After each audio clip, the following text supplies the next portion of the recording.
any battle, external or internal, you're ever working through. You are built to rise to that occasion. We back, baby, with another reflection on the TDV. I'm going to bounce back like a rubber ball. I could spend time on the fact that I said the TDV, which I've done before, and called out the fact that is not only redundant, but so is the fact that I just said the word that twice very quickly. But I'm going to bounce back like a rubber ball, as this philosophy calls us to. When you do something that you could spend time wallowing in regret, beating yourself up, bounce back like a rubber ball. It is not useful to anyone in your community to fall like a lead plate and wallow. That's why I'm going to cut off this reflection before the reflection at 12 seconds instead of building it out further. And I'm also not going to get distracted from the actual reflection for today's episode, which is all about your capacity. What is this philosophy saying at its core? The core of this philosophy is all about you,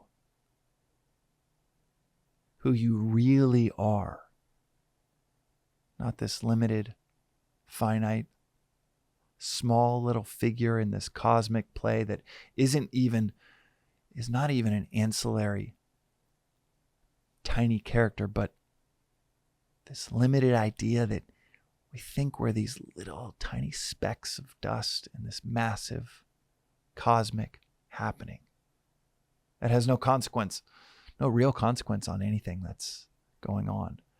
That is an illusion. That is a lie. That is the collective psychosis of the culture and society that we live in. And it's funny, it's the people that are doing the loudest of things, the all-stars in their fields, titans of their industry, that you would think have grandiose versions of themselves in their heads. And yet they're the smallest. Most of the outperformers in any field are driven by the loudest of insecurities. They feel so insignificant and small that their external behavior is just an externalization of their interior mind. Thinking, I've got to get so big to be noticed. I've got to leave as much of a legacy as I can. I want to be remembered for 100 years after I'm gone. Paradoxically, that's actually driven by an internal dialogue of feeling so insignificant and small that they've got to bang as many pans out there as possible. Go gather up as many pieces of printed paper, put them in a vault somewhere, show off that they have them, to feel like they belong. The collective psychosis that we each suffer from to varying degrees. And what this philosophy says is the real you. Not the you it's like, hey, I'm an accountant. I live in Tulsa. I am 40 years old. I am white. I'm African American. I am Indian. I am British. Just noises coming out of our mouths. I am Sam. This sound that my parents made when they wanted me to do things, when they were talking to me. That's who I am. I'm this sound that I make out of my mouth. That is not who you are. That is not who we are. None of us are sounds. None of us are our careers. None of us, my God, none of us are our skin tone. None of us are our preferences. None of us come down to, I prefer this gender. And I prefer this gender. None of us are those things. And what this philosophy says is through near infinite ignorance, near. No. And what this philosophy says is who you are deep down is the universal consciousness. The backdrop of awareness itself, upon which all of these sounds, sights, stimulations take place. We get caught up thinking we are these things, these sounds, these perceptions, this body, these sensations. I am happy. I am sad. These are all bouncing little wind chops on the ocean of consciousness that we really are. A projection, an external projection laid out much like a dream. A dream that we're caught up in, convinced is real, with other people, with other objects, with walls, with sky, clouds, with sunlight, but all a projection, a world created by your mind.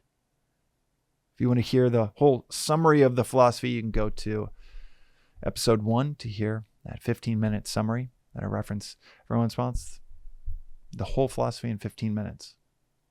But what do we do with this information? Even if you listen to the summary 100 times, it starts to make, especially when you start to reflect on this philosophy, it starts to just make sense. We just recorded an episode a few days ago where we talked about the giants of literature, of philosophy, of science. Subscribe so often to this exact same seemingly fanciful idea that we are so much more than we think we are. This universe, instead of this sea of plurality, is so much less than we think it is. It's oneness. It's pure unity in the midst of perceived separateness. In terms of continuous study, it's the oldest philosophical notion we have. As I mentioned, I think in that episode, Socrates' allegory of the cave. There is so much more going on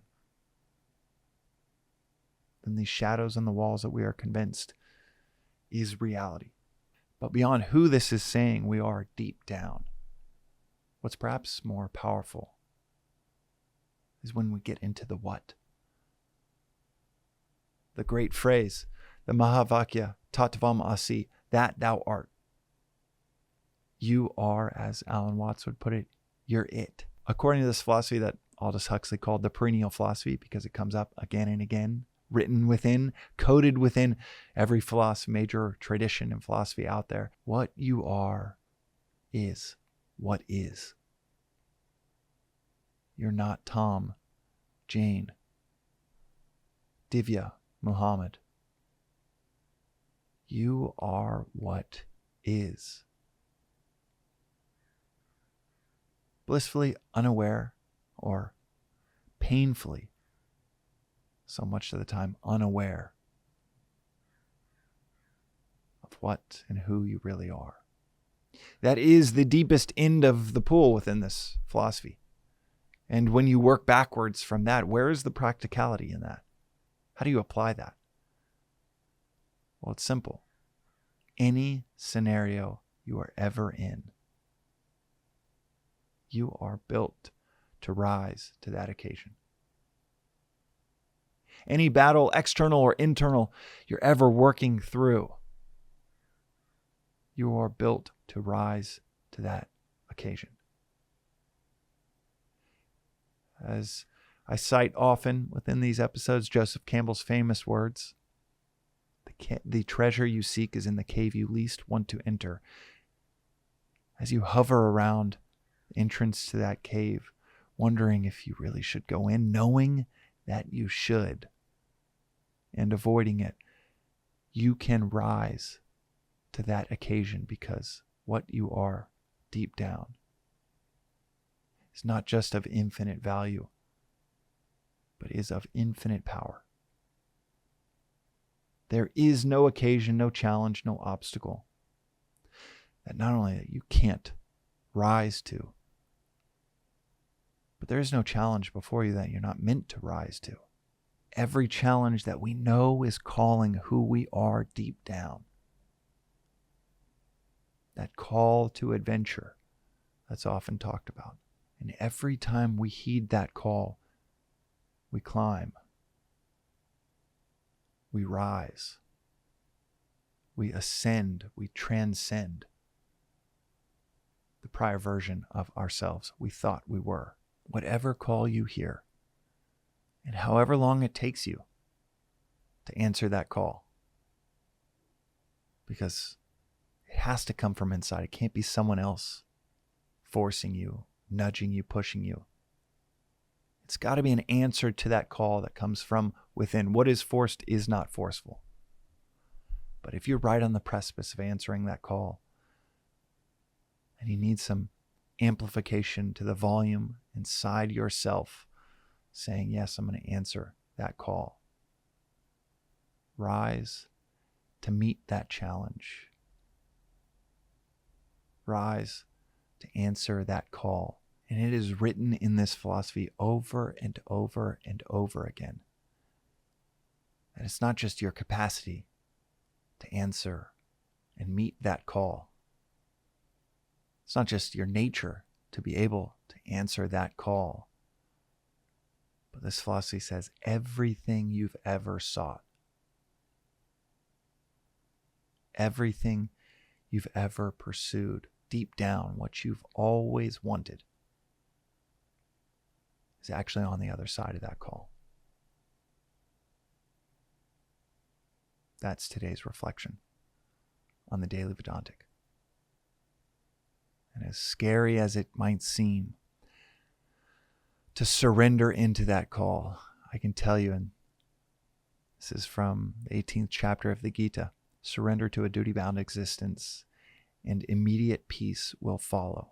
That's a principle woven within this philosophy, within the last chapter of the Gita, that when we surrender to a duty-bound existence, which is the loudest of all calls, not a call towards fame, name, fortune, but a call towards duty, surrender, self-transcendence, transcending our selfish preferences and appetites, but service towards the higher. When we have a true surrender to a duty-bound existence, the thing that sounds like the most uncomfortable of pursuits, immediate peace follows.